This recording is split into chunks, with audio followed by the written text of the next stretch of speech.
తిరుమల లడ్డు కల్తీ వివాదంపై 3 రోజు సిట్ విచారణ ముగిసింది. దర్యాప్తులో భాగంగా దాదాపు 4 గంటల పాటు టీటీడీ పిండిమర ల్యాబ్ను పరిశోధించారు. గోడలకు వచ్చిన ట్యాంకర్ల నుంచి నెయ్యి శాంపిల్స్ సేకరించారు. అనంతరం విచారణ కేంద్రంగా ఉన్న పోలీస్ గెస్ట్ హౌస్ నుంచి సిట్ బృందం వెళ్లిపోయింది. మొత్తం 3 బృందాలుగా సిట్ దర్యాప్తు కొనసాగిస్తోంది. మరో 2 రోజుల్లో ప్రభుత్వానికి నివేదిక ఇచ్చే అవకాశం ఉంది.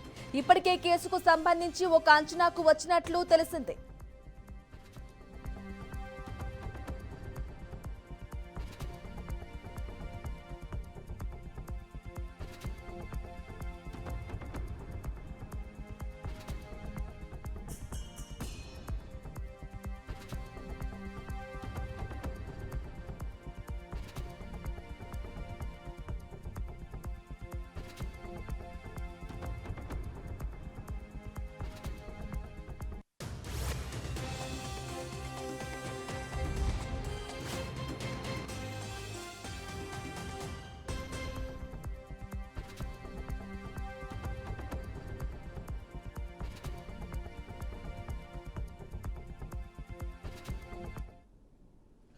బ్రేకింగ్ న్యూస్ చూస్తున్నాం. తిరుమల లడ్డు కల్తీ వివాదంపై 3 రోజు సిట్ విచారణ ముగిసింది.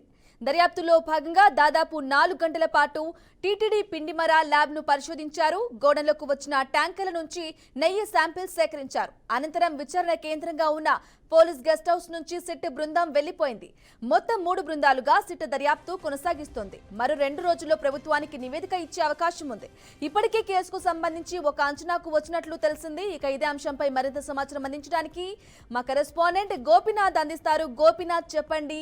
సిట్ విచారణ 3 రోజుల విచారణ పూర్తయినట్లుగా తెలుస్తోంది. అలాగే 4 గంటల పాటు దాదాపుగా టీటీడీ పిండిమర ల్యాబ్ ను కూడా పరిశోధించి శాంపిల్స్ ను సేకరించినట్లుగా తెలుస్తోంది. దీనికి సంబంధించి డీటెయిల్స్ ఇవ్వండి. బ్రాహ్మణి గత 2 రోజుల నుంచి అంటే ఇవాళ 3 రోజు మొత్తం 3 రోజులుగా కూడా అంటే మొన్న సాయంత్రం 3 గంటలకు తిరుపతికి చేరుకున్నటువంటి ప్రభుత్వం ఏర్పాటు చేసినటువంటి కిట్ ఎప్పుడూ లేని విధంగా కూడా టీటీడీలో దర్యాప్తు ముమ్మరం చేసింది. లడ్డు ప్రసాదాలకు సంబంధించి ఏదైతే ఈ అనిమల్ స్క్రాప్ కలిసినటువంటి నెయ్యి వచ్చిన నేపథ్యంలో దీన్ని పూర్తి స్థాయిలో కూడా దర్యాప్తు చేయాలని ప్రభుత్వం ఆదేశాలు ఇచ్చిన నేపథ్యంలో సిట్ చీఫ్ త్రిపాఠి నేతృత్వంలోని మొత్తం 8 మంది బృందం పూర్తి స్థాయిలో కూడా దర్యాప్తు చేపట్టింది. నిన్న అంతా కూడా టీమ్స్ గా డివైడ్ అయ్యి మొత్తం 3 టీమ్స్ గా మొత్తం ఈ కేసుకు సంబంధించి మొత్తం దర్యాప్తు చేస్తున్నారు. అందులో భాగంగా కాసేపటి క్రితం కొన్ని కీలకమైనటువంటి అంటే సమాచారం బట్టి ఏంటంటే ఆలయం లోపల ఉన్నటువంటి వంటశాల పోర్టుతో పాటు దాదాపుగా 4 గంటల పాటు కూడా దీనికి సంబంధించి టెండర్ల ప్రక్రియ, కొనుగోళ్లు అంటే నెయ్యికి సంబంధించినటువంటి కొనుగోళ్లు, మార్కెటింగ్ శాఖలో ఆ ప్రాసెసింగ్ ఏ విధంగా జరుగుతుంది, ఆ డాక్యుమెంట్స్ స్వాధీనం చేసుకోవడం, దాని తర్వాత తిరుమలలో ఈ ల్యాబ్ ఏదైతే ఈ నెయ్యి తిరుమలకు వచ్చిన తర్వాత అక్కడ ఎందుకు దీన్ని పోయారు, 6 ట్యాంకర్లకు సంబంధించిన నెయ్యిని పూర్తి స్థాయిగా వినియోగించేసిన తర్వాత 4 ట్యాంకర్లు మాత్రమే రిటర్న్ పంపించారు. కాబట్టి మరి దానికి సంబంధించి ఎందుకు గుర్తించలేకపోయారనే అంశాలపైన దర్యాప్తు చేయడం జరిగింది. అక్కడ ఉన్నటువంటి ఆ ల్యాబ్ కు సంబంధించిన టెక్నికల్ టీమ్ ని వాళ్ళందరినీ కూడా విచారణ చేయడం జరిగింది.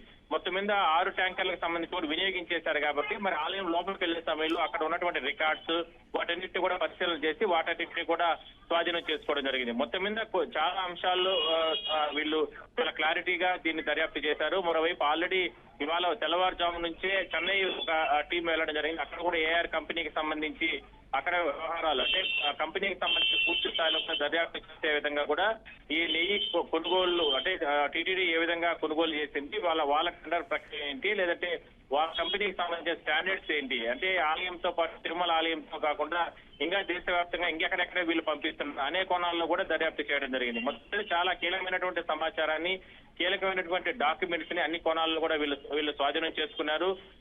ఇవాళ అంటే అధికారుల పరంగా ఉన్నటువంటి చర్యలన్నీ కూడా దర్యాప్తులో పూర్తి చేసుకోవడం జరిగింది. రేపు సాయంత్రం లోపల ప్రభుత్వానికైతే నివేదిక ఇచ్చే అవకాశం అయితే ఉంది. అయితే ఇందులో గతంలో ఉన్నటువంటి అధికారుల పాత్ర ఏంటి, టీటీడీ ఈవో ధర్మారెడ్డి కరుస్తున్నలోని ఇదంతా జరిగిందని ప్రభుత్వం చెప్తుంది. కాబట్టి మరి ఆ ధర్మారెడ్డి పాత్ర ఏంటి, ఈవోగా వ్యవహారాలు ఏంటి, ఈ కంపెనీకి ఎందుకు కేటాయించారు, దాని తర్వాత బోర్డు చైర్మన్లు లేదంటే బోర్డు సంబంధించినటువంటి కమిటీలో ఉన్నటువంటి సభ్యులు వీళ్ళకి తెలియకనే ఈ టెండర్ ప్రాసెస్ జరిగిందా, మరి వీళ్ళకి తెలిస్తే ఇల్లు ఎంతమందికి తెలుసు అనే దాని మీద కూడా దర్యాప్తు చేసే అవకాశం అయితే ఉంటుంది. కేవలం 3 రోజుల దర్యాప్తులో వీటిని మాత్రం ముందు టెక్నికల్ గా కావచ్చు లేదంటే ఎవిడెన్స్ కలెక్ట్ చేసేదానికి ఈ 3 రోజుల దర్యాప్తు అనేది కొనసాగింది. ఇంకా ప్రభుత్వ ఆదేశాల ప్రకారం ప్రభుత్వానికి రిపోర్ట్ ఇచ్చిన తర్వాత ఎల్లుండి నుంచి పూర్తి స్థాయిలో కూడా ఈ దర్యాప్తు అనేది కొనసాగిస్తారు. ఇది నిరంతరం అంటే మరొక వారం రోజుల పాటు కూడా కొనసాగే అవకాశం ఉంది. దాని తర్వాత అంటే అరెస్టులు అంటే ప్రభుత్వ ఆదేశాల ప్రకారం అరెస్టులు ఉంటాయా లేదంటే ఎవరెవరి పైన చర్యలు ఉంటాయి అనేది మనం అంటే మరో 2-3 రోజులు తెలిసే అవకాశం అయితే ఉంటుంది. బ్రాహ్మణ్ గోపీనాథ్, మీరు చెప్పినట్లు నెయ్యి శాంపిల్స్ కూడా సేకరించినట్టుగా తెలుస్తుంది. మరో 2 రోజుల్లో నివేదికలు ఇచ్చే అవకాశం ఉన్నట్లుగా కూడా తెలుస్తుంది కదా. సిట్ నివేదికతో ఒక స్పష్టమైన క్లారిటీ వచ్చే అవకాశం ఉందంటారా?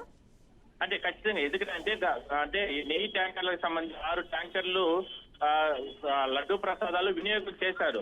ఆ శాంపుల్స్ ఆల్రెడీ ఉన్నాయి టీటీడీ దగ్గర. అవి అంటే ఒకవేళ వినియోగం చేసిన తర్వాత అయినప్పటికీ కూడా 4 ట్యాంకర్స్ రిటర్న్ పంపించారు కాబట్టి మొత్తం 10 ట్యాంకర్స్ అనేది తిరుమలకి రావడం జరిగింది. 6 ట్యాంకర్ ఎందుకంటే ప్రతి ట్యాంకర్ తిరుమలకి వచ్చిన తర్వాత ఇక్కడ అంటే ల్యాబ్స్ టెక్నికల్ టీమ్ వాళ్ళంతా కూడా దాన్ని కలెక్ట్ చేసి పెట్టుకుంటారు, భద్రపరుస్తారు. వాటిని కూడా స్వాధీనం చేసుకోవడం జరిగింది. అందువల్ల మిగిలిన రికార్డ్స్ అంటే తిరుమల వచ్చిన తర్వాత మిగిలిన ఎటువంటి దానికి సంబంధించిన టెక్నికల్ ఏదైతే ఉంటారో టీము వాళ్ళు నోట్ చేసినటువంటి రికార్డ్స్ కూడా స్వాధీనం చేసుకోవడం జరిగింది. మొత్తం మీద అంటే ఆ అంశాలే కాకుండా మార్కెటింగ్ లో ప్రధానంగా తిరుపతి మార్కెటింగ్ లో ఈ వటకంలో ఉన్న కంపెనీకి, ఎందుకంటే కర్ణాటక ఫుడ్ ప్రొడక్ట్స్ కంపెనీకి అప్పట్లో టెండర్ ఉండింది, దాన్ని రద్దు చేసి ఉన్న పలంగా ఏఆర్ కంపెనీకి ఎందుకు ఇచ్చారు, ఆ మధ్య ఏం జరిగింది, ఎందుకు ఉన్న పలంగా ఉన్నటువంటి కంపెనీని రద్దు చేశారు అనేది ప్రధానంగా సిట్ ప్రశ్నిస్తుంది. ఆ విషయాలే టీటీడీ ఉన్నతాధికారులని లేదంటే ప్రస్తుతం ఉన్నటువంటి మార్కెటింగ్ అధికారులని ఆ సమయంలో పనిచేసినటువంటి మార్కెటింగ్ అధికారులు వీళ్ళందరినీ కూడా ఆరాధిస్తారు. వాళ్ళ దగ్గర నుంచి కూడా డేటాను సేకరించడం జరిగింది.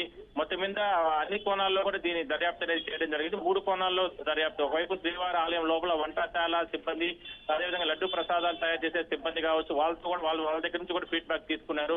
అన్ని కోణాలు దర్యాప్తు చేసుకున్న తర్వాతనే ఒక ఎవిడెన్స్ అనేది కలెక్ట్ చేసుకున్న తర్వాతనే ఒక రిపోర్ట్ రెడీ చేసి రేపు మధ్యాహ్నం లోపల ముఖ్యమంత్రికి ఇచ్చే అవకాశం అనేది ఉంటుంది. దాని తర్వాత చర్యలు అనేది ప్రారంభిస్తారు ప్రభుత్వ ఆదేశాల ప్రకారం. Right, Gopinath, thank you for the updates.